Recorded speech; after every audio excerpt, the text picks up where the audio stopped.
Let's Talk Oculus, a VR podcast, is proudly sponsored by the good folks at Patreon. If you want to support the show, join us on patreon.com/Let's Talk Oculus. What's up, Oculus nerds? Welcome back to Let's Talk Oculus, episode 219. I'm your host as always. I'm Dan. I'm joined by my co-host as always. It's Samson. How you doing, good fella? Oh, I am doing well by doing good, Dan. Weather's good. I've been getting into a lot of flat gaming, really, but a lot of retro stuff. But a good amount of Walkabout, which is pretty relevant for today. Yeah. How are you? Likewise, to be honest. Likewise, I just got back from the UK and just played a lot of Walkabout because this is a special episode. You know, this is our... Technically, I mean, this comes out on the 1st of January for Patreons, on the 2nd of January for everyone else. But Happy New Year! For us, it's the last episode we record in 2025. Yes. So it's kind of fun for us. But in this special, this is going to be more of a special episode than a traditional episode. But in this special episode, we were celebrating Mighty Coconut. We're celebrating Walkabout Mini Golf. It's kind of become like a tradition now, Samson. We've done this for a couple of years. I think last year we also did a 2024 in review. I think the year before we just did a whole Walkabout course. When it was a bit smaller and more manageable. Right. So it's always fun to do this. I mean, it's probably our most played game between us and our whole community, to be honest, when it comes to VR. It's the game that everyone loves in our community. We've had a bunch of coconuts on the show as well, and I think last Christmas we had a couple of coconuts on the show as well. But this year we've not got coconuts on the show. Instead of this year, we're going to do things differently. So what we're going to do is we're going to look back on 2025 and rank the DLC courses. We're also going to rank the putters whilst we're at it, since that's going to be a pretty much of a quicker thing. But Mighty Coconut have been kind enough to send us some fun facts, some exclusive fun facts about each course. So thanks to David and Mighty Coconut for putting this together. And I don't mean putting in a pun way. That pun was not intended right there. But what we'll do is we go through the courses as we rank them.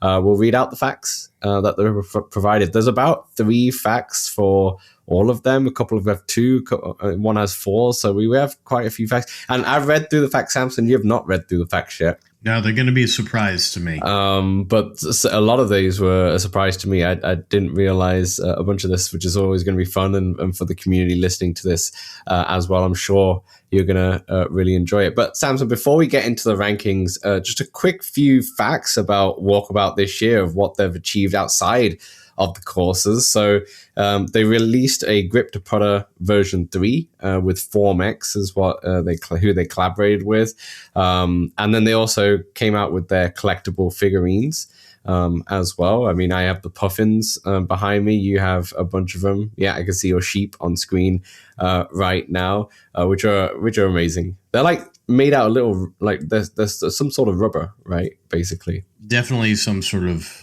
rubber, basically.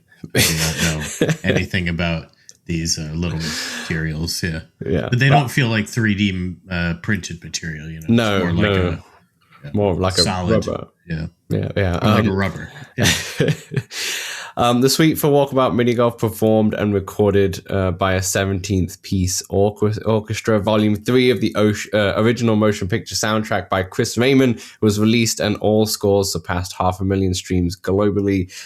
Grip to Puppet launched as an April Fool's joke that ended up being real. Although it was meant to be temporary, we made it, this is what Mighty Coconut said, they made it ongoing due to player demand. Since launching, it has been used 7,650,415 times. And counting. And counting. Yeah, that was as of yesterday, basically. They've added 6 DLCs to the base game, increasing the pricing from $14.99 to $24.99. The loading and welcome island enhancements includes a putter selection 2.0, loading screen tips, a wristwatch. They have like Coco Vision on there and such. Menu UI updates, friends feature remote, activity course filtering, which I love the course filtering aspects of it. I actually just really like the layout of the hut now. The fact that you can kind of logically go through each course because they're all sectioned out into their convenient Yeah, I mean, sections. just seeing the little icon underneath and how they're grouped is very, very helpful. So you don't have to like memorize it. There's also chess on Welcome Island now too. There is also chess. So the other modes that they added into were closest putt game mode, chess, as you mentioned. They've also done slingshots, high-low, gravity, mini and giant mode for a bunch of these courses, and of course the employee mode for ongoing tasks as well. The leaf blower, as in Alfheim as well, that was added and such. I believe the leaf blower added this year, probably. I think so. What is time? What is time, right? Together. What is time? Yeah. I'm pretty sure it was this year as well. And finally, a couple met in Walkabout, initially fell in love in the game, and were married there in a private ceremony in November. Which yes, friend of the show, Guanatu attended. And really? Oh, yeah, cool. He posted a couple pictures. It looked very fun. It took place in... what's the one with all the lanterns floating? Oh, Shangri-La. Yes. Very cool. Very, very cool. So there are your little snippets of Walkabout stuff that they released. They've been busy this year. And not only that, normally they just obviously have released the courses with a few like enhancements and bugs fixes and such. But this past year and maybe the year before as well, they've kind of made it a habit of every time a course released, something also major released in terms of feature set within the game. It just keeps growing. It just keeps growing. It's like Jack's Beanstalk. Exactly. I see you've been watching some of these or reading these tales recently. But what I was going to say is that obviously we had Lucas Martel on the show this year, a couple of months ago now, as well, and he was discussing that they moved from like whatever they used as their original code base when they first made the game to a brand new, like more updated code base, which took a long time. But since then, they've been able to make so many more enhancements and making it much easier to expand on this game. And it was a big change. So I think since that big change has happened, they keep going and going when it comes to these updates. It was kind of like building a plane or a ship while you're on the ship. Right. Like having to read, you know what I mean? Yeah, I know exactly what you mean. But now, Samson, let's get into our rankings. Because there's 7 courses that got released. Essentially, we have the first one, Viva Las Vegas, which came out in January. Las Vegas. Shortly after was Mount Olympus, then Raptor Cliffs, Crystal Lair. You just do sound effects for every single one. The ones I can think of right off the bat. Crystal Lair, Passport Tokyo, Forgotten Fairyland, and Alice's Adventures in Wonderland.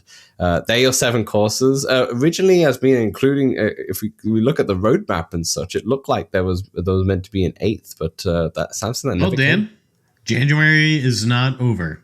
That's true. I forgot there was like till end of January, right? So there could still be an 8th, which kind of counts in their like roadmap is what they were looking at. So we may still have a new course sometime in January, but right now, as of now, we have no idea what that could be. So without further ado, Samson, let's go. In part 1, we're going to do 7 to 5. In part 2, we're going to do 4 to 1, and in part 3, we're just going to round off with the putters. So, Samson, I'll let you start. What is your 7th pick? My 7th pick of the Walkabout 2025 DLCs is Crystal Lair. Fair enough. Do you want me to talk a little bit about it? Do you want me to give the facts first? Let's do the facts, Samson. Why don't you read some of the facts that Marty and Coconut have prepared for us? Yes, about Crystal Lair. First fact. The villain was one of the science fair participants from Laser Lair. A bit of linked lore. That's very, very cool. That's very cool. You've got to go back to Laser Lair. I haven't done this yet, but we go back to Laser Lair and find all the find the project. Yeah, find the project that villain put together. You know, I guess the project should be crystals related, right? So one would think, or perhaps a failed project. Very good. What's the next one? Number 2, all the fruit in the juice bar is indeed made of crystals. Very good. Very good. Crunchy. Number 3. Elevator opening sequence barely made it in, and originally players were supposed to start at the helicopter up top. Oh, cool. I guess that technically would make sense too, it being on the side of a mountain Of the cliff, such. yeah. It is a very narrow elevator. Yeah, it's very narrow. Yeah, I love these opening sequences in some of these courses. We'll get into a few later on, but sometimes I end up accidentally skipping them because I'm just like pressing trigger to get to the first spot. But when I remember they're there, particularly in not Atlantis, 20,000 Leagues, where you take the submarine, love it. Yeah, I only actually just realized that the Passport Tokyo, you're starting the subway. And for some reason, I always missed that until replaying it earlier this morning. And I was like, wait, we're in the subway? Where is this updated? But I was like, I must have always pressed the trigger button by mistake and just missed it. But alas. Anyway, tell me about Crystal Lair. Crystal Lair. So I love it for when I want something weird. I talk about that a lot when we're talking about Walkabout, how sometimes I just want a funky mechanic, and it is grouped into that for me. It's fun to use the crystals and bounce them off. This would be one, like my friends who haven't gotten Walkabout in a while, who know and understand like what Walkabout is and the mechanics of it. I'd love to bring them into this one and be like, look at how far they've come and all the weird things you can do now. Yeah. I definitely don't go back to it too often, outside of really whenever Healing Entree asks us to.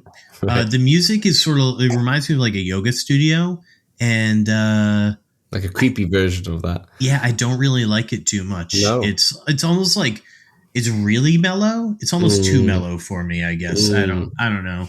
And none of the holes really stand out. It is cool that I think you can get a hole on one on all of them using the it depends on the angles of the crystal, I guess. But yeah, you can probably get it a lot.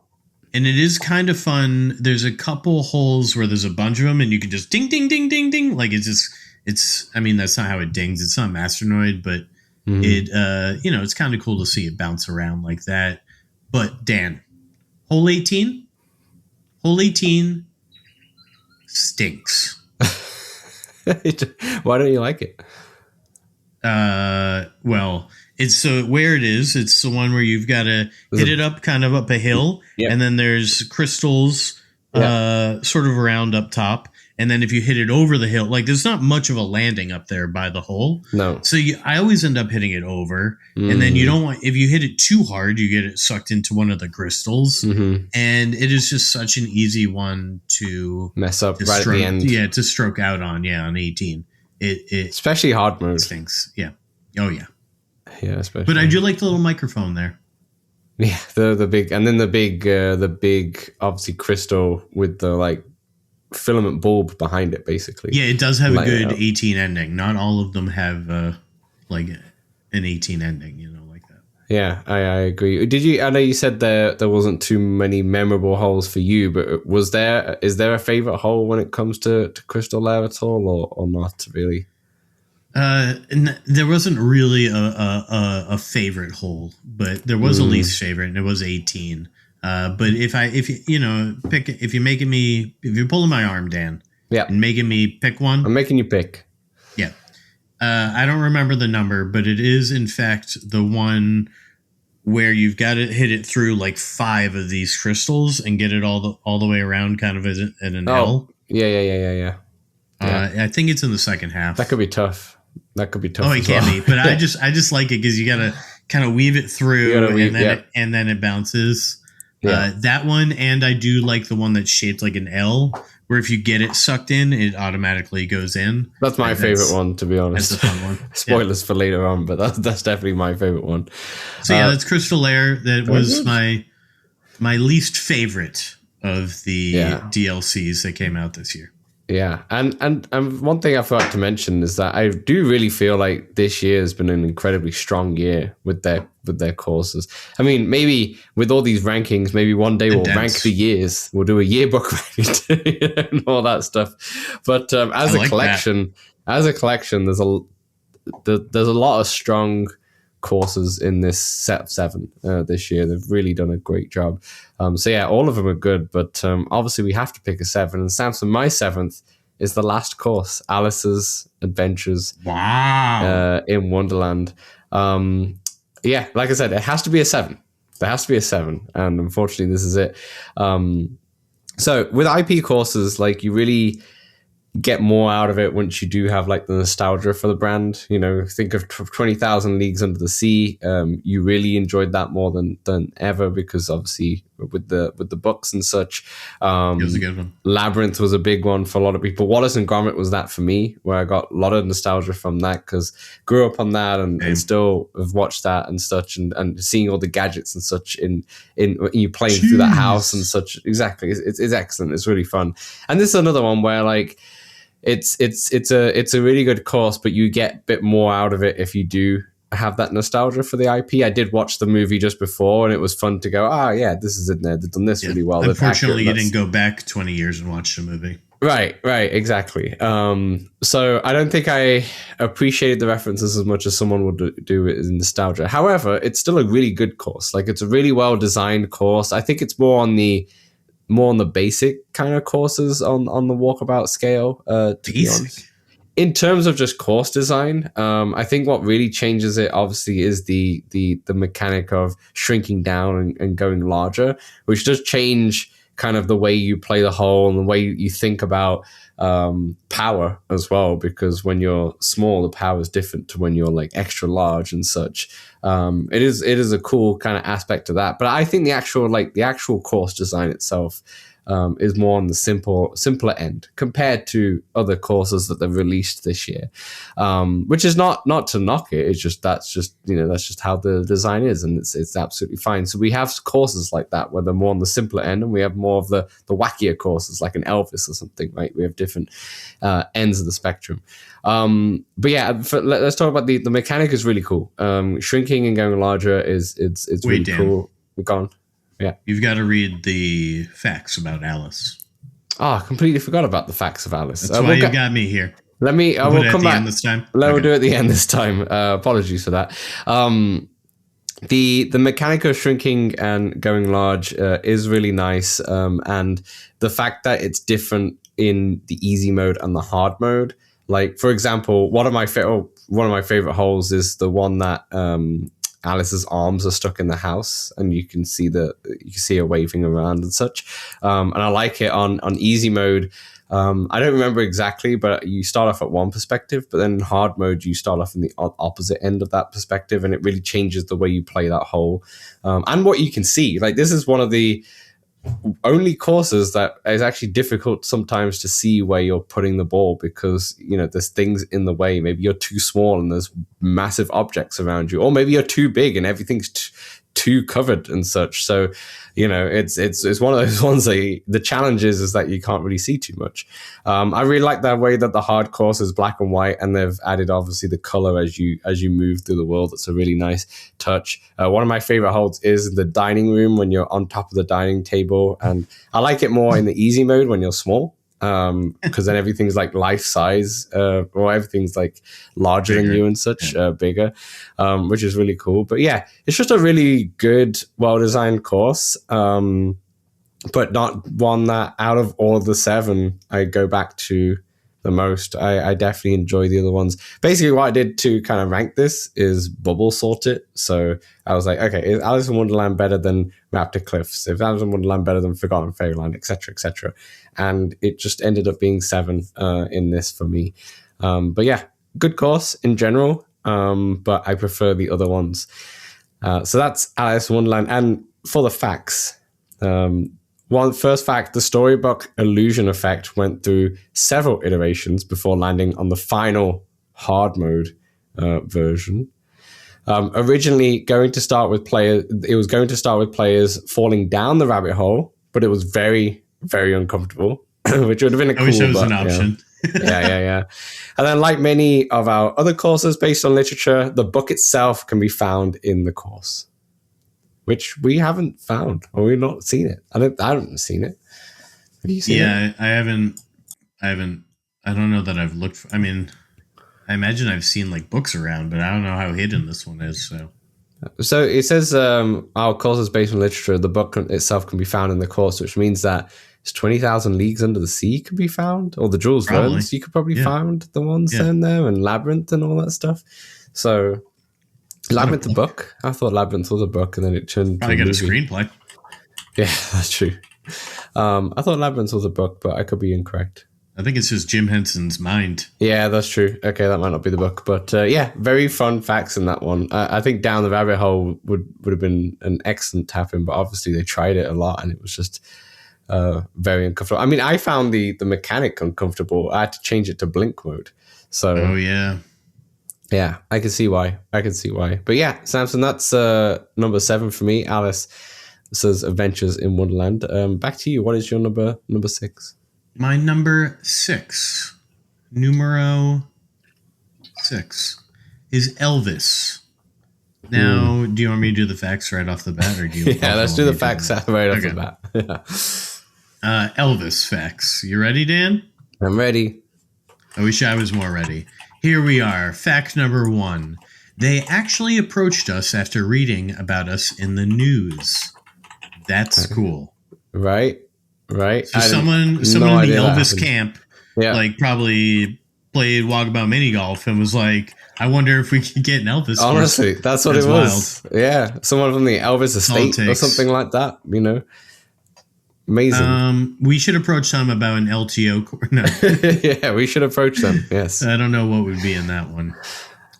Studios, all the walkabout courses. Yeah, just basically a studios and a Discord, and that's 3 holes.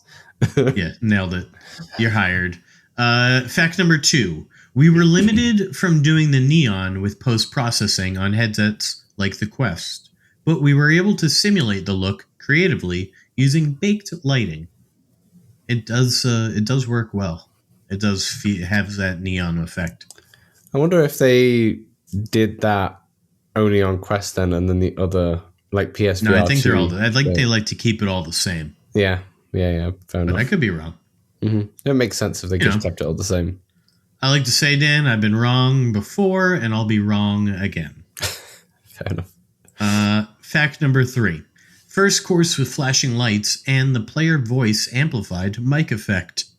Right, this did have that effect. That was cool too. Yeah, I did not remember that whatsoever. But that was in that one, that in Elvis originally. Man, that was such a long time ago when Elvis came out. Literally the beginning of the year, but it feels. It was their January course. Yeah, which, like maybe this year. Maybe. So first, right off the bat, the music in Elvis is good. Mm-hmm. I was moving and grooving while I was golfing. It's got good musical instruments, like it's got the piano, it's got the guitar strings, general vibe, pretty incredible. When you could just like, I turned around at one point, you just feel like you're in a casino. You've got the lights going, you've got the music going, you see the craps table, the other gambling tables, all that. Well, that's in like its own room, I think. It is, yeah. The slots hole, my favorite holes, right off the bat here. Slots hole, amazing, love it. You get it in that one on the left, and it goes in, feels incredible. Mm-hmm. You got to be quick though. The stage hole with like sort of the pachinko, where like you can either get 0, 1, -2, or whatever. That's a very fun hole, at least on easy. I think they change it up a bit on hard mode. The roulette hole, very cool. Like where you just hit it around and you're like, ooh, come on, green. My money's on green. Honestly, I find the piano hole very hard, but I like it a lot. It's cool. With the noise, yeah. That's the 18th, right? The piano that hole is 18. That is 18. Mm-hmm. Gosh, see, you told me not to worry about the holes I don't like, so I sort of stopped. The record hole. Yeah. Is it that hole's not a fan? The hotel hole, not really a fan. With the doors opening. Yeah, the doors. And even the one right after that, it's a jail cell. Yeah. Not really a fan of that one. What about the stage one where you're in... Yeah, that's the pachinko one where you gotta Yeah, right? that is a pachinko. Yeah, sorry. I think on hard it's not a pachinko the way it is On laid hard out. it's a bit different. Yeah, You've got to hit it into chairs, I think. yeah, yeah. I still like it there too. Fair enough. So yeah, I think overall, like you were saying, not really an attachment to Alice. I don't have much of an attachment to Elvis. So it's cool. It feels like a museum. It does. Probably like the vibe they were going for. I do like golfing. Like it's fun to golf on most of these holes. It's more like a Vegas course than an Elvis course in a way, right? Yeah. Like it's more of a Vegas course with some Elvis elements thrown in there. Yeah, I think that was definitely part of the instead of doing a whole Vegas city course, it's sort of mashed it, and you can kind of really do both. Yeah, for sure. It's a good course in general. And then if you haven't played this one yet, I'm not going to spoil this, but there's one white star way out in the distance, and you're going to want to sit down for this because it's a long ride, and just fly to it and then turn around and look back. Yeah.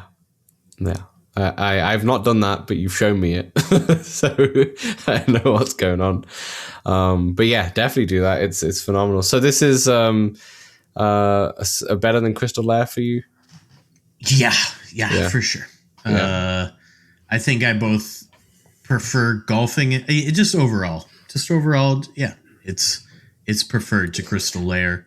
Very good. On a lot of these, honestly, Crystal was kind of definitely my least favorite, and then there's a next chunk is kind of they're a lot closer. I feel it's funny because I also put Crystal Lair as my least favorite initially. So what I did is I wrote down what I would think would be my top 7 without going back and playing them when I just did the script. Yeah, I did the same thing. And then when I went back in, it changed. It changed a lot.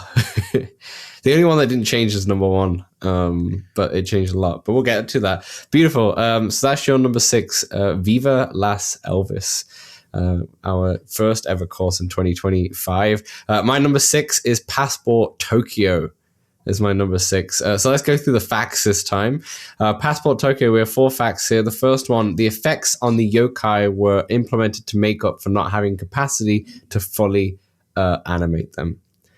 Interesting, because they did look a little bit different and such. They kind of just were just stationary, but like really glowy, right? So yeah, that kind of makes sense. Number 2, there are several rabbits that are references to current and past pet rabbits of coconuts. Interesting. Very cool. A little bit of insider stuff there. Number 3, the conveyor sushi belt was originally part of gameplay.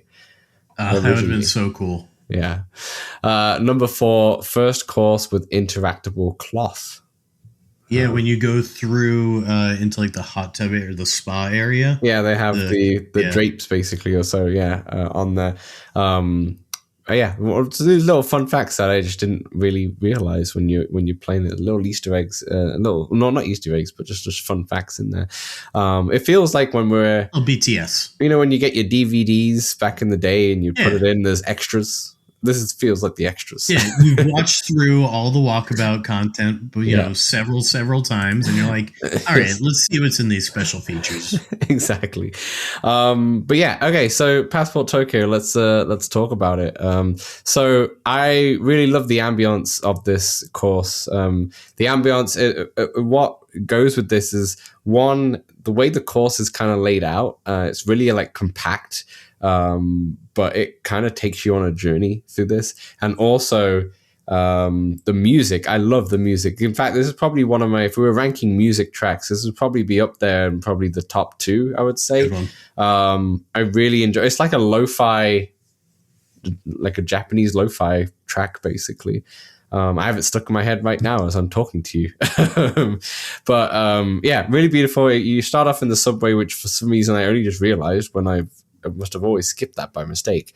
And a lot of the holes straight out the gate I really like. I really like the first hole where there's 3 holes, and if you get it to the far left one, which is a tricky shot, you have a shot at getting a hole in one, but it sometimes doesn't go in as a hole in one. Like often, I really like that. I really enjoy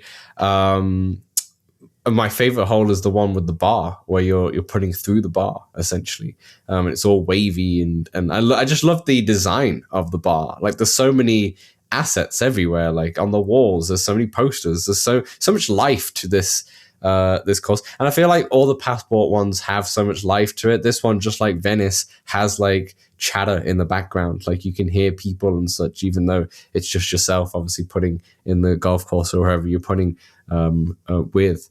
I love the journey that it takes you through the streets of Tokyo to like specific elements of Japanese culture, to capybaras having in a hot tub just chilling out, you know, through the moving cloth. Through the moving cloth.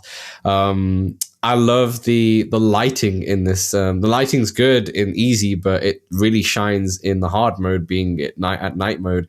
The neon lighting really shines, and also the lighting in specific areas, like going to the supermarket and seeing the refrigerators and such. And that lighting looks like what a supermarket lighting would be like if you were there at night. And they really nailed. It's really impressive when details like that are exactly like real life, or it blends in the immersion so well, and it's wicked. And then obviously you got rain. You know, it's not like El Dorado rain where it's like a storm and it's making you feel cold. It's just like a little pitter patter and such, with a little bit of droplets and a little bit of puddles that come and go on there, and just adds to it as well. And yeah, I think this one.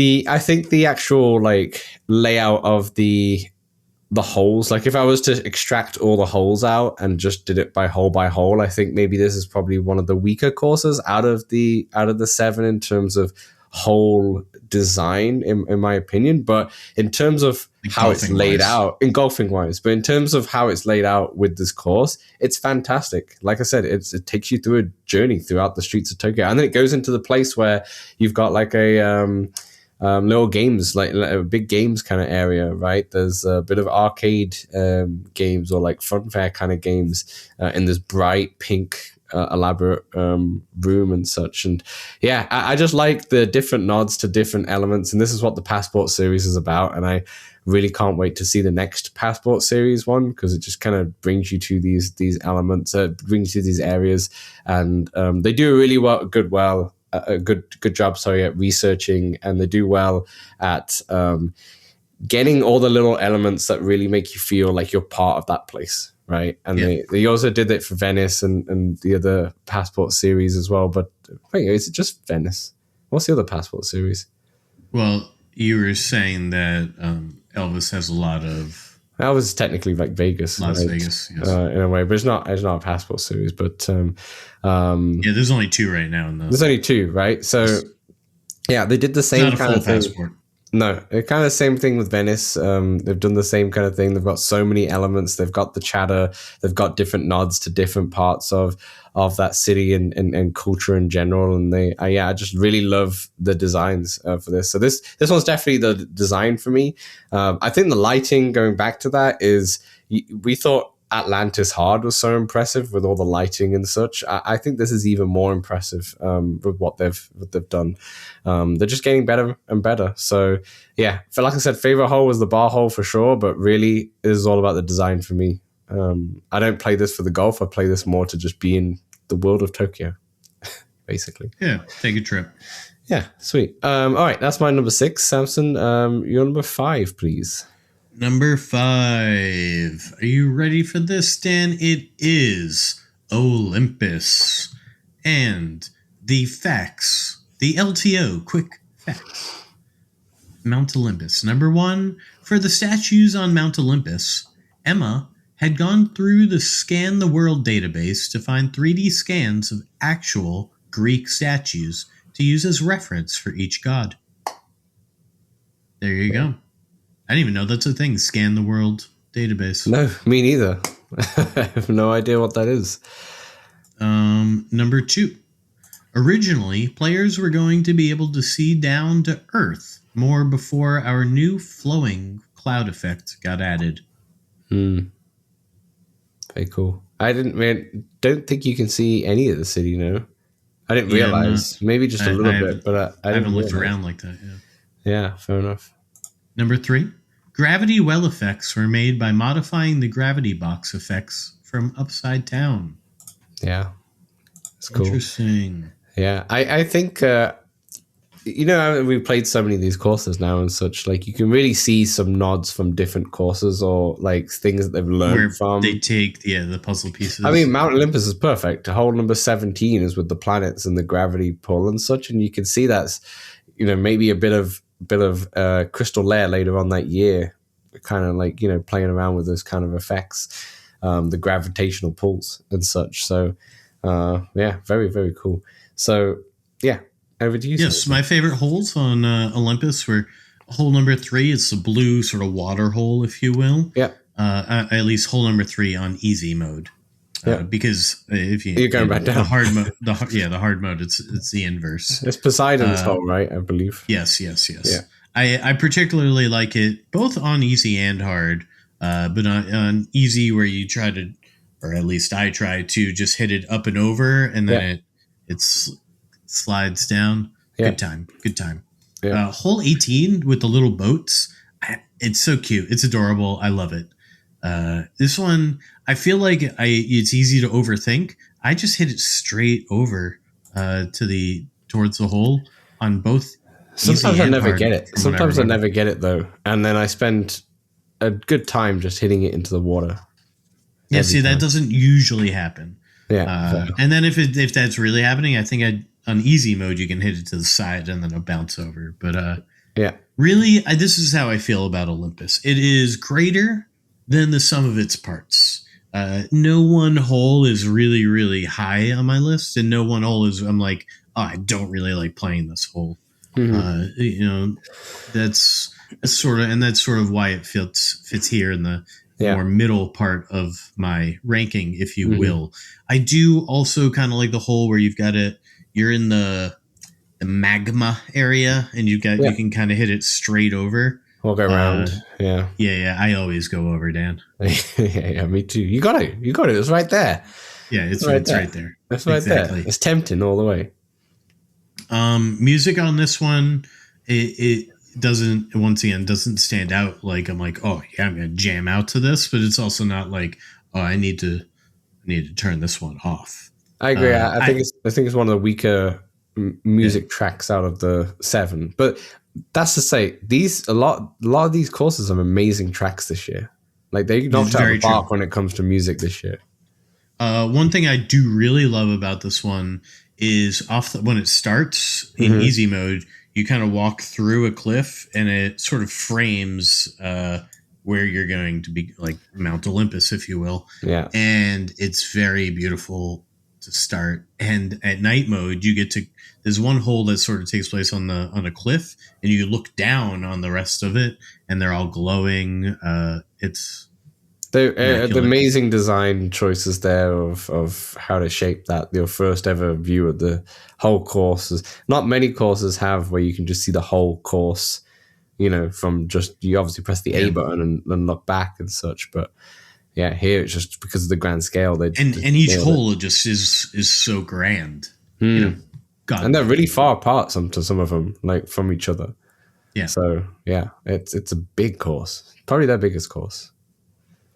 In scale, right? You would say? Yeah, I don't.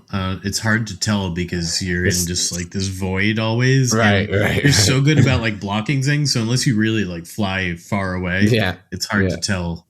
Exactly. That's fair. Yeah, very good. Very good. All right, that's your number 5.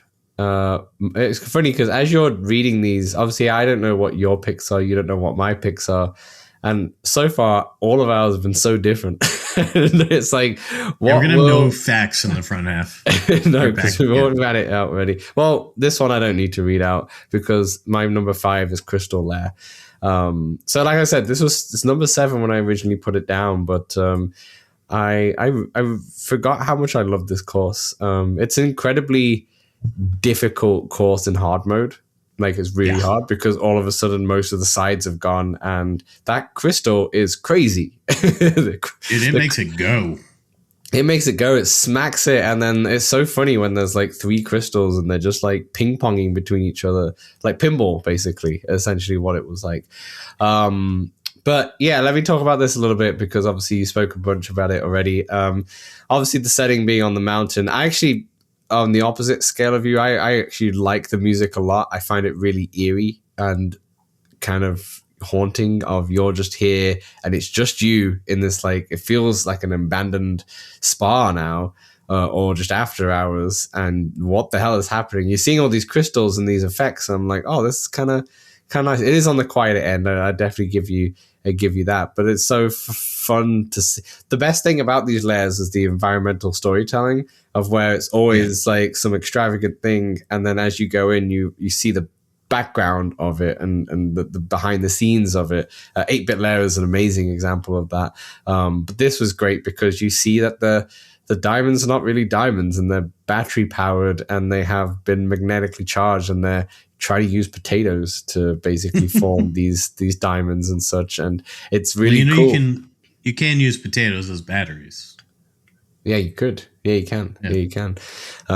So just seeing those behind the scenes stuff and seeing the like documents and everything that's happening, it's just really fun. It's really, the environmental storytelling is an amazing thing in general, and Walkabout do a great job with the layers when it comes to environmentally storytelling. The evil layers that are happening, like on the surface, it doesn't look too evil, but then you realize it's all a scam. It's all a scam.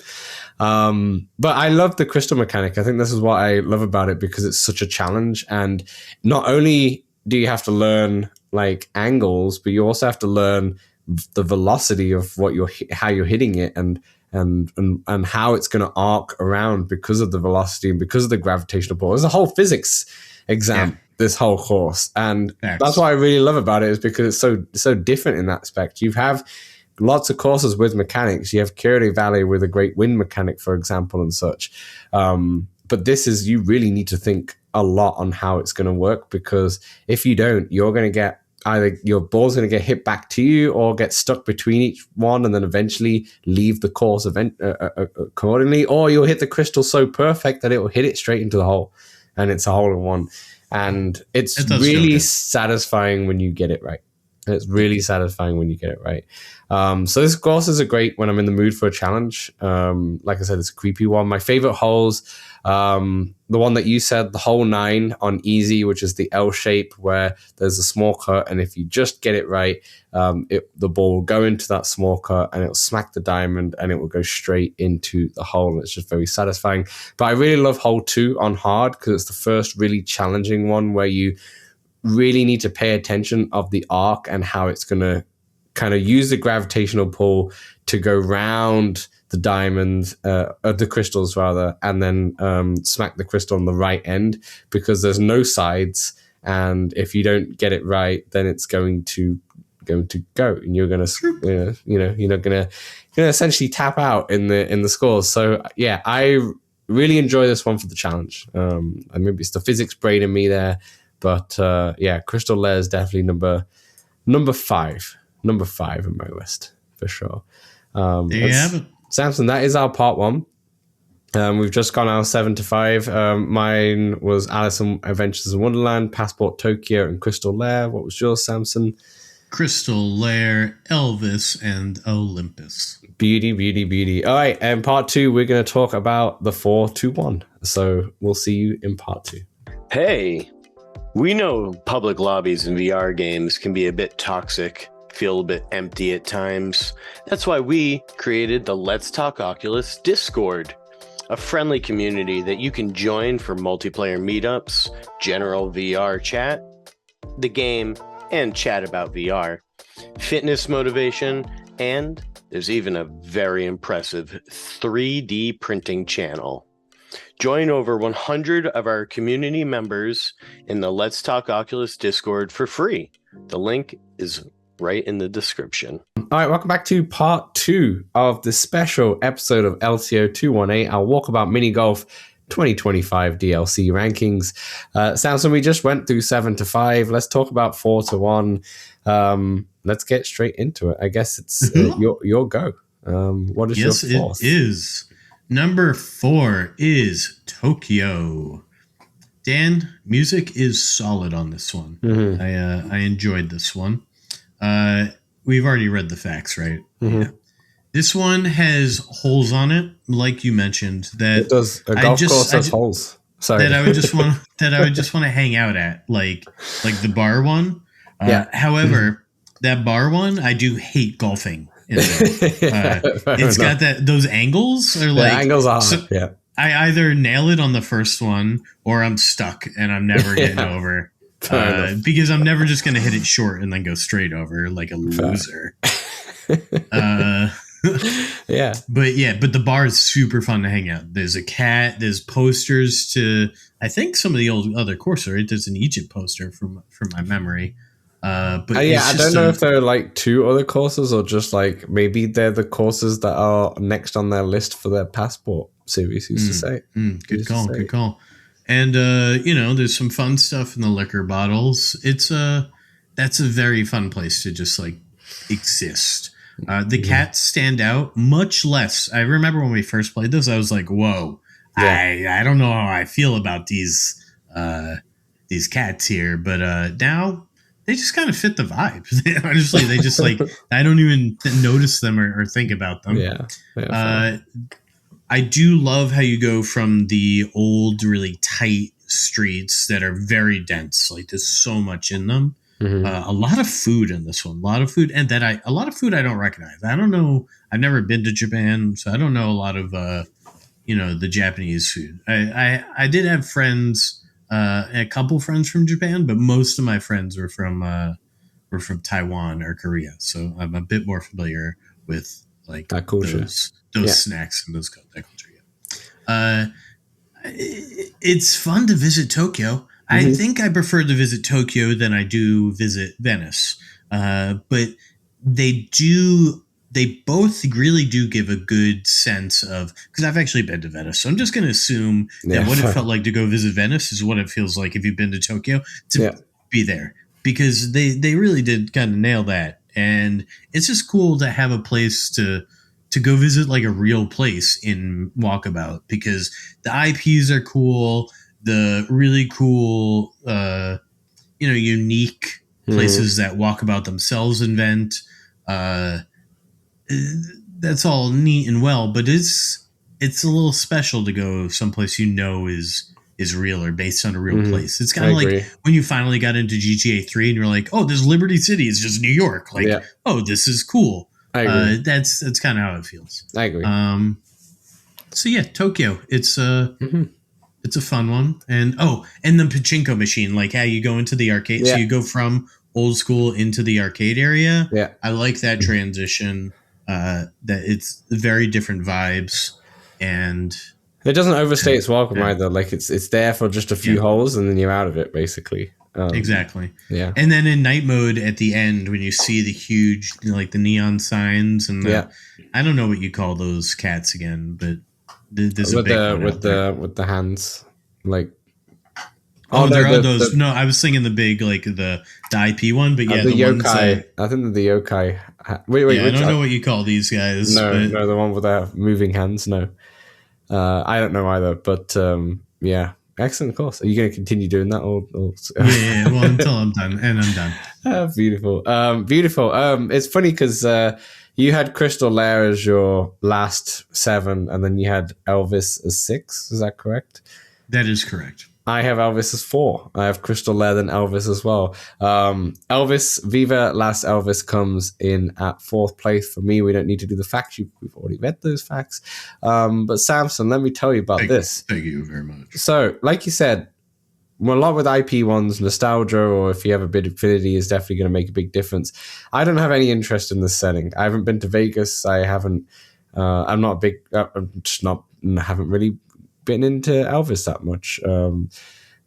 I love this one at all. Like the Mighty Coconut have done such a great job of keeping me interested throughout this whole course, and it's because of how well they've done it. The wacky holes mixed in with the like extravagant Vegas strip and all the lights, and it's in a void. But Yeah, it is. it's an absolute delight to play. It's just a fun, crazy golf course. Like, it's a crazy golf course, not a mini golf. It's a crazy golf course, and it will have you trying trick shots and trying to get the angles perfectly right. And it's just one of those. It's one of those on the wackier ends, and sometimes on the wackier ends that, you know, it's a time and a place for those kind of courses. And it's the same with this one, but this one's just a delight because, once again, if you were to extract the holes from the course, the holes are excellently done. Like, they're so much fun. Like, starting off like with the first hole where you've got Elvis's car, and, you know, on easy mode it's pretty straightforward, but on the hard mode you have to kind of get it round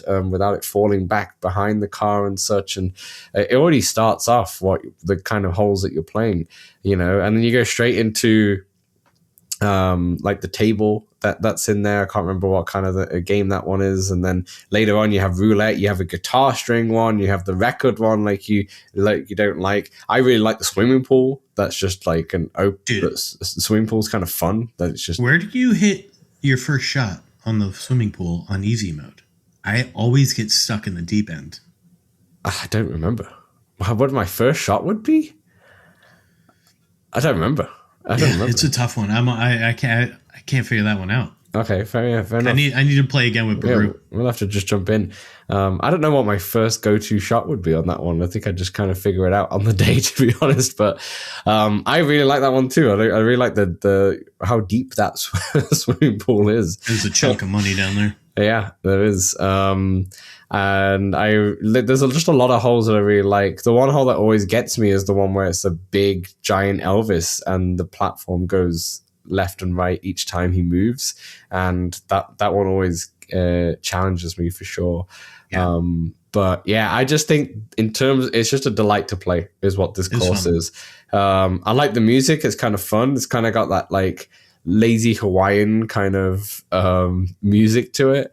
I love the slots. I love the assets that's all around in here as well. And yeah, there's not much else I can say about it. It's just overall they did a cracking job at this course, and the fact that they were asked to do it, they were approached by the Elvis estate. I don't know who actually approached them in particular, but the fact that they got approached and then they designed this absolutely beautiful well done course that not only is great for the Elvis brand but also great for the Vegas brand, and kind of encapsulates that really well. It's so immersive, and yeah, excellent stuff. In terms of favorite holes, I put the roulette hole, the first hole with the car, the 18th with the piano. There's so many. The one that I actually didn't love the most is the jail cell one. That's the one that I didn't love the most out of all of them. But yeah, there's so many. I could pick so many holes. This is just a course that I love the aesthetic and holes. It's just because it's a wacky one, it'll be very difficult to get to my number one list because it's probably not a course I would go back to as often as other ones that we'll get to in these top three here. But yeah, amazing stuff. This is it. You're right. Yeah, we're at number. I miscounted. We're at number 4. To be honest, Samson, I think we've said most of them. I guess, yeah. I think our top 3 might be very similar. Very similar. May not be exactly the same, but it might be similar. But 2 out of 3 seems. 2 out of 3, yeah. So, Samson, tell me about your third. Number 3, which is going to be the difference, Dan, because it is Alice in Wonderland. Or what is Alice's Adventures in Wonderland. Yeah, thanks. What the book is named, apparently. Yeah. What is a book these days? Anyway, what can be said that you haven't already said? A little bit. So hole 7 is where you start at the top of a hill and you get a choice of you can go small liquid or big liquid. Yeah. Yep. And a few times I've accidentally hit the small liquid and then it bounces and hits the big liquid and then you just end up normal. So that could happen too. I do like that. I like having the choice. I think that's kind of cool. Yeah, me too. I almost always go small. At least that's what I try to do. Hole 12 is the table. Love it. I don't really know how to attack it well. No, but, me either. I do like it. There's so many elements on the table that it's just there's no real angle. Exactly. I feel like the first go is to hit it like short, and then you get more of a straight. But I don't really know. And who wants to waste a shot like that? Right. Number 17, where you have a really long. It's like the long not haul, but where you have to hit the small, and then in order to come back to get it in. Yeah, and in hard mode, you have to hit the big. Yeah, that was my favorite hole, actually. I forgot about that one. That one. Yeah, that one's pretty fun. The ones where you like where you're forced to use the mechanic, the liquid. Yeah. It's very awesome when you're playing this one multiplayer and you see someone hit one of the liquids and you just see their character get small or get big. That's fun. That's cool. That is very unique to this particular course. Overall, I think it's a pretty good combination of weird. Like, I do like weird. Like, the mechanic is weird. And, like, you're not doing crazy golf things, right? Like, I feel like none of the holes are really, like, you got to do something real weird. I don't know. They're all pretty... That's what I mean. I feel like the actual... holes are kind of like simple. It's just some of them feel like puzzles, which is I kind of like. There's one where I think it's hole number 1 on hard mode where you've got to hit it through 2 tinies. 18 as well. Yeah, and I will say I played the new thing they added this year also is closest putt, correct? Yeah. And this is also an interesting one on closest putt because you've got to decide. All right, do I try to get closer and like hit both those liquids, or do I just like try to, kind of cheese it a bit more? Interesting. I've not played this one as closest to putt. Yeah, pretty good. So there you have it. Number 3 for me is Alice. I think we'll be reading some facts because number 3 is Raptor Cliffs for me. This was actually number 1 for me originally, and then it got changed when I went through all the courses. This one just kept crawling up for me. Yeah. So a couple of facts before we get into it. The name references the founder of the roadside attraction, a raptor named Cliff, and also a nod to the awkward apostrophes.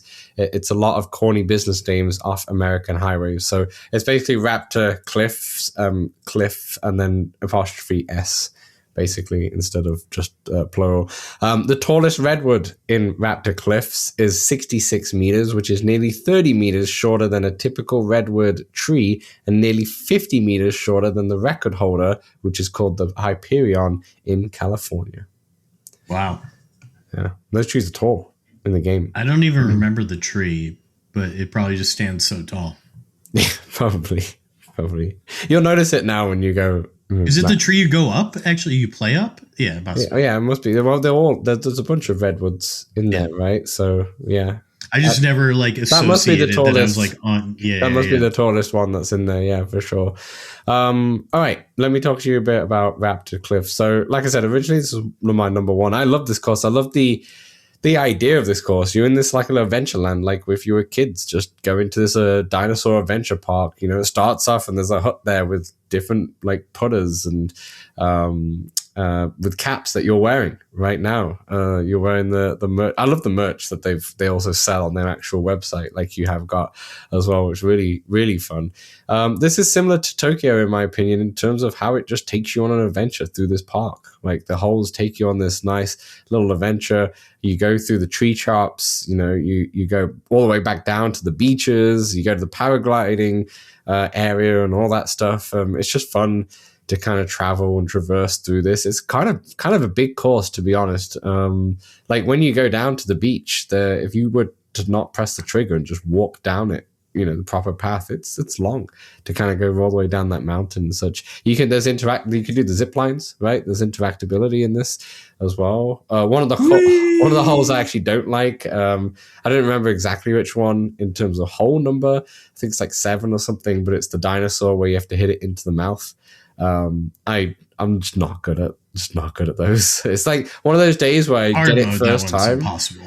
Yeah, hard mode's, it's kind of weird playing it in multiplayer too, because you see someone just hit it into the void, but then they get it in. It's like, wait, what? It's just because of the difference in what you're looking at. I do really like the hard mode where it's kind of a sleepy town. Not all the dinosaurs are sleepy, but like on the second hole, dinosaurs sleeping and chilling out and all that stuff. And it's just a quieter area. My favorite hole is the River Rapids one for sure. I love the River Rapids one because of the whole way they've designed it is like a River Rapids where it's kind of chaotic as you're going down this and there's logs everywhere. But then sometimes you can hit it just right and it goes all the way down towards the hole and it's incredibly satisfying. And it's right next to the rapids and it's kind of fun with that sound effect and such. But there are a lot of good holes in this one. I like the camping holes that they have. I like the one just before the River Rapids, where the dinghies are. You can kind of hit it onto the poster, kind of say, or the board, and then that will hit it towards the hole on easy mode at least. But yeah, a lot of good holes on this. I love the dinosaurs. There's a lot of dinosaurs in this one that are all moving and such. The 18th hole I don't love as much. The one that you just hit in the Outer Banks and such. Just don't love that one as much compared to a bunch of the other holes, to be honest. It reminds me a lot of like Bogey Bonanza, where there's like a big long hole basically towards the end. But aside from that, it's just a lovely little adventurous course. It's a great one to put newbies in too, like after they've played a couple of the early ones, to be like, okay, play this one. It's just a really nice feel good kind of course in the end of the day. How do you feel about, I think it's like hole 3, the little volcano one where you got to get it up and in? That one, that one's another one where I don't mind it because I think I've nailed that one a little bit more than the dinosaur just opening its mouth. But I have been times where I just can't get it right and I'm just going up and down and up and down and up and down. But that's just the way it goes. I think I've a bit better at that one than the actual dinosaur one. But yeah, just a really good course. The other 2 courses that I put ahead of it definitely just edge this one, but honestly, this one is right up there for me. It's one of them. I think it's one of their most charming courses that they've done in general. It's just a really nice little course to play with everyone. But yeah, charming. That's Raptors Cliffs. That's a Raptor Cliff. Sorry, that's number 3 for me. Samson, what is your number 2 before we get close to the final one here? Yes, my number 2 is, in fact, Raptor Cliffs. This one, as you mentioned, is indeed a great vibe. It gives me all the nostalgia of activities we would do during a family vacation. The gift shop with like real life gift items, very nice touch. Yeah, I wanted to do Chef Kiss, but I just said nice touch. I don't know. Almost all these holes are just simply fun. Like very, very, very much. Sum is greater than its parts, but like all its parts are way better than the crystal layer parts. I get it. My favorites, going over the Stegosaurus, the bridge. There's sort of like the bridge has dings in it, and you got to go over it, and they really just like, oh man, they're all just so much fun. The dino head does suck, but I do love the fact that later on you golf underneath its legs. Yeah. So that's really cool. You get 2 holes out of 1 dinosaur. Yeah, that's true. That's true. Yeah. The raptor tearing apart the tube at one of those holes you mentioned, that's really cool. Very well animated, almost a long animation. And while I went over to really look at it while we were doing, prep for this, and there were flies near this raptor, and I was so immersed I almost swatted because I didn't realize there were like fake flies in here. So I was like, get out of here! I'm trying to watch this animation here. Love it. So that was pretty good. The dino mouth on hard is absolutely the worst though, and music on this one is also very good. And then just a little Easter egg. I saw the car in the beginning of this one parked it's got some luggage on top, and it's got the wood paneling.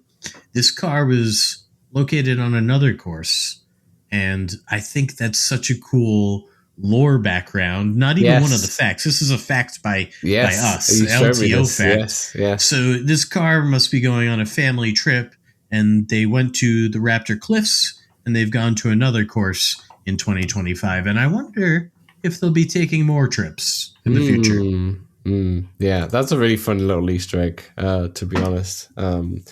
It's like I really, really need to go into laser lair and find the villain in the science experiments, because that's just really cool. I like those little nods. It's kind of like how like Pixar and Disney do, right? With their, sometimes you see some of the little tip of the hat. Yeah, and it's a fun. Walkabout can definitely do that with it. Excellent. You got any more to say about? I do not. Cliffs? No, beautiful.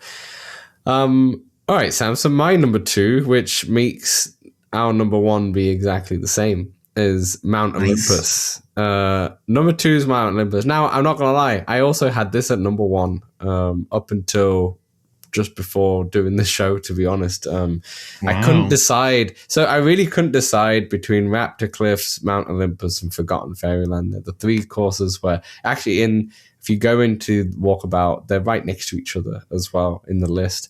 And I was like, all 3 of these courses to me are like chef's kiss, like you said. You're like that meme where the guy's trying to pick which button to push, but it's all 3 of those courses. Yeah, they're all the same. And I'm like, which one should I pick? I don't know. Sweating. I'm sweating, exactly.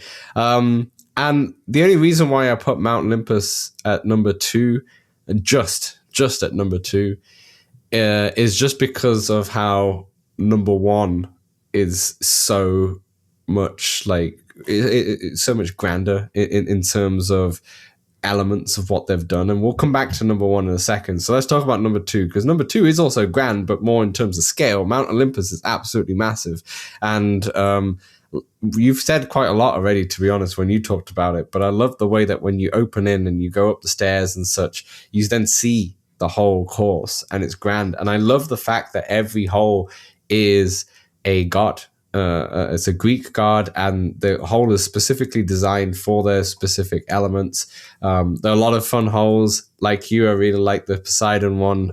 I really like the fiery one where you go over the bridge. My favorite hole is actually the one with all the wine, where it's all the red one, and you have to hit it basically behind you. Oh no, sorry, you have to hit it at the wall for it to go back and such.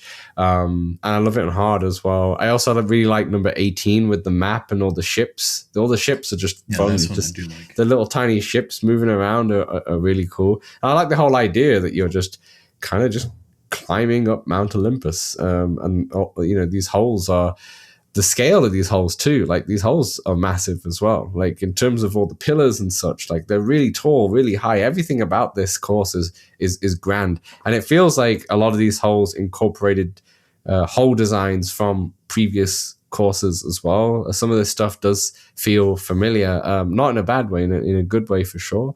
And it blew me away back in February, and it still kind of blows me away today. And to be honest, it would easily be my number 1 if it wasn't for the number 1 when we speak about it in a moment. But I love like a true number 2, right? I love the Fox Hunt too. Like the Fox Hunt, the putter maybe not so much, and we'll talk about the putters just before we end the show. But the Fox Hunt being like the whole Greek gods are kind of a family, and they're all kind of squabbling at each other, and they're like, go over there, go over here, go over here, go see Hercules or whatever, go see all these different gods and such. And it was a cool little fox hunt, a little goose chase going around trying to find which god lines up to which prompt and find the putter itself. So yeah, Mount Olympus, phenomenal course. I didn't think it would be beat. When it came to February, I know it was only the second course, but I was like, I don't know how you could beat this course. It is pretty much perfection in my opinion. But then they came out with number 1, Samson. So what is number 1? And we need to read the facts for this one because it's not been the read final yet. Facts. Forgotten Fairyland, Dan, is my number 1. And we've got 2 facts here. Number 1, most flashing lights of any course. So if you are one of those people that might be sensitive to flashing lights, now you know. Maybe not for you. Maybe not for you. Right. Number 2, is the laser in Ice Lair was used to make one of the rides that fell into the sinkhole. Interesting. Right. Some more lore. The laser in Ice Lair was used to make one of the rides that fell into the sinkhole. Interesting. That is really interesting. Now we need to go back to Ice Lair and have a look. Yeah. And go, how does this line up? And the sinkhole. Yeah, exactly. How does this all line up? So, Dan, the Forgotten Fairyland. The carnival games in general, fucking great. All right, Dan.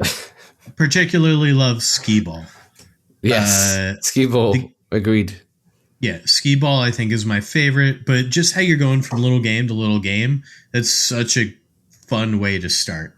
The cannon on number 10 when you're in the like little circus. The animation for the cannon is real nice. Fantastic. It's got a little smoke comes out. Yeah. Bang. Into the hole. Yeah. Dark Ride on number 8, the Hansel and Gretel with the swans. Where you got to go all the friggin' way around. You just slam that thing right.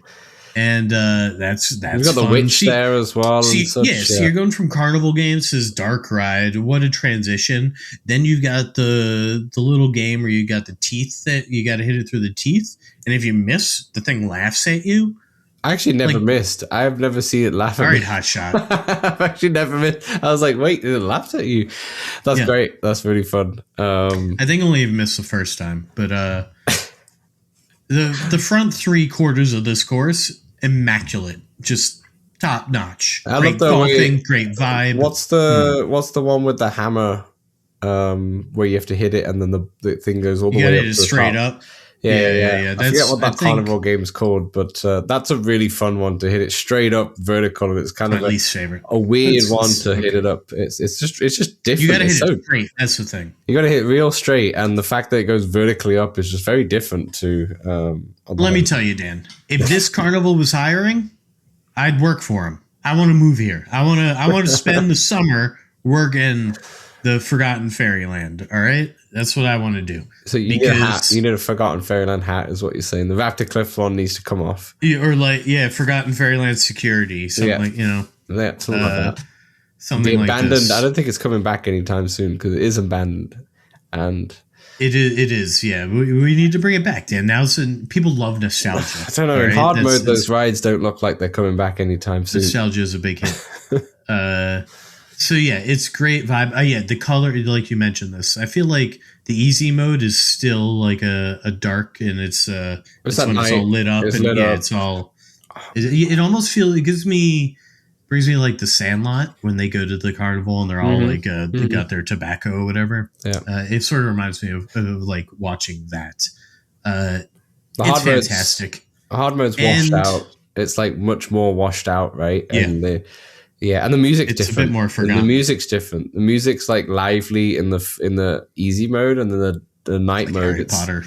The night mode's kind of like drowned out a little bit. The music, and it's a little slower pace, and it's still got the same elements. It's like a remixed version, but it's music's excellent, really good. And then it changes. It's literally Harry Potter, and then it quickly changes from there. I swear to God, you listen to it, you're going to hear that next time, I swear. And so the car from Raptor Cliffs is visiting here at Forgotten Fairyland. Which is interesting because it's meant to be abandoned. So what are they doing here? What is the family doing? Well, not in the easy mode. That's true. Yeah, that's true. Maybe it's us. Maybe it's our car, basically. That's pretty meta. Yeah, maybe it's our car. I didn't check to see if the car was there in hard mode, honestly. It probably isn't because it's abandoned. But yeah, if it is, then it's confirmed it's our car because we're here. Yeah. Yeah, confirmed. So yeah, I think that's about all I have to say about Forgotten Fairyland. It's a great course. It's fun. Yeah, I mean, it was my number one as well. Like, I not much to say. We don't usually match up like that, yeah. We didn't match up on anything on this one, to be honest. That's what I mean. But even all our old rankings. What a course. Design's amazing. The music's fantastic. The atmosphere when it's abandoned and hard is so creepy and kind of sad. And the music matches as well, like I mentioned. I don't think it's not only the best course that they've done this year. I think it's one of their best courses ever that they've made. And it kind of a surprise course in a way. Like it's not, it's not like we've been expecting a lot of these courses, but with the Passport series, with an IP or such, but we didn't really. I don't think we expected a proper Halloween course because they did Widow's Walkabout literally, recently. Well, that's the thing. This one's like eerie vibe, but not as like it's not in your face Halloween. No, it's not. Yeah. No, it's not. And it's the easy mode's so fun. I love how the lights are flashing and the rides can be ridden as well. At least 4 of them. Although the train, the runaway mine train, did make me sick a little bit. But alas, that's my problem. That's not it's not anyone else's. And it's just, once again, environmental storytelling at its finest, with the hard mode and everything's abandoned and things are. It's not just that it's abandoned and like it's closed. Like all the rides are kind of broken. Things are out of place. It's just not, the track's unfinished and all that stuff. Like it's completely different to what it was in easy mode. And yeah, the music is so good, and it's in my head now as I'm talking about it again.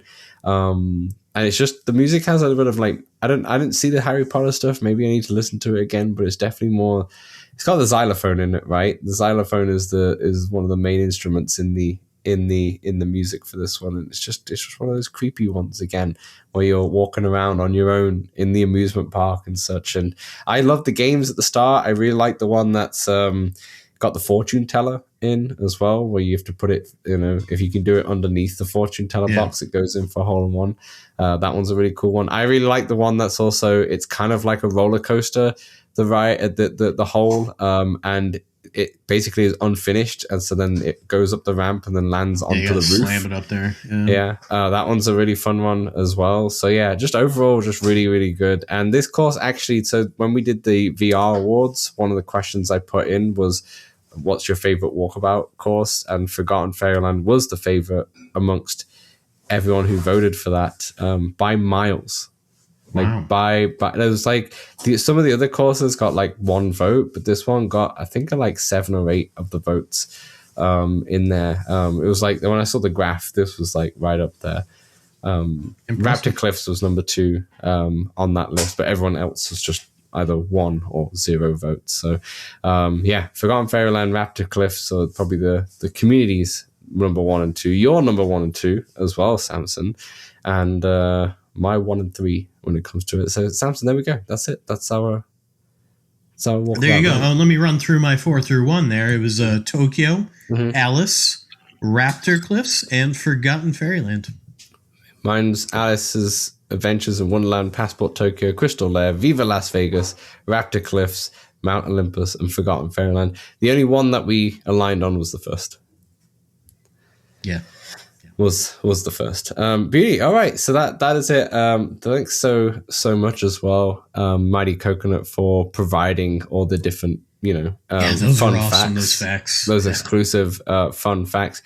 Samson, before we end here, do we want to quickly just do the putter ranking right here before we end? Sure thing. Just to make it nice and easy. All right, I'll just say mine, and then you can say yours, and maybe we can just go 7 through 1. Yeah, so my 7 is well, I'll just say all of mine right now. It's Tokyo is my 7th. 6 is Elvis. 5 is Mount Olympus. 4 is Alice's Adventures in Wonderland. 3 is Forgotten Fairyland. 2 is Crystal Lair, and 1 is Raptor Cliffs. And we can describe the top 2 or 3 in a second, but what was yours? Yeah, number 7 was Elvis. 6, Fairyland. 5, Tokyo. 4, Crystal. 3, Olympus. 2, Alice. And 1, Raptor Cliffs again. So let's just describe that one, since that's the one that we both chose. So Raptor Cliffs. I will say, this is not the order I'd like to golf with them in. Yeah, I actually don't use the Raptor Cliffs one. I actually use the Crystal Lair one a lot. In fact, when I jumped in just this morning, that was the one that was last on there. I just really like the design and look of that putter, but my number 1 has to be Raptor Cliffs too, because I just love the fact that it's like the litter picker, basically. that you can get in there, and it has the handle, it has the, you could squeeze on, but then right at the bottom is the dinosaur's face, basically, or head is the putter head, and it's such a simple putter, but that's what I really like about it. Yeah, it's just a funny thing because this is like a toy you would have, and here you are playing golf with it. Yeah. No, it's not the easiest one to golf with, I find. So that's why I say that. That's why I prefaced this. But it's one of my favorites to look at and sort of like adore the joke behind, like the story behind. And that's why I put my Crystal Lair as number 2, because that's the one I actually do play with a lot. But yeah, number 1. I still use single stacks. Yeah, I like the Alice one too, because a flamingo is just a cool, funny thing. Yeah, that's like also something you're like, oh yeah, that's a fun nod. Yeah, absolutely. Perfect. All right, that will do for our show. Thanks everyone for listening and watching. Thanks everyone for listening and watching in 2025. Obviously, Dan, the start of the year. Yes. If anybody else has a favorite putter out there from one of these, get it in the comments. Yeah, exactly. Get in the comments. Next week, we'll be doing our, I guess, final 2025 episode, really, of just kind of looking back. Well, first catching up after the Christmas break, of course, but then also looking back at 2025 and just, just going over the year in review in general. Maybe some goals. Maybe. Although we're never good at those, but that's the whole point of them.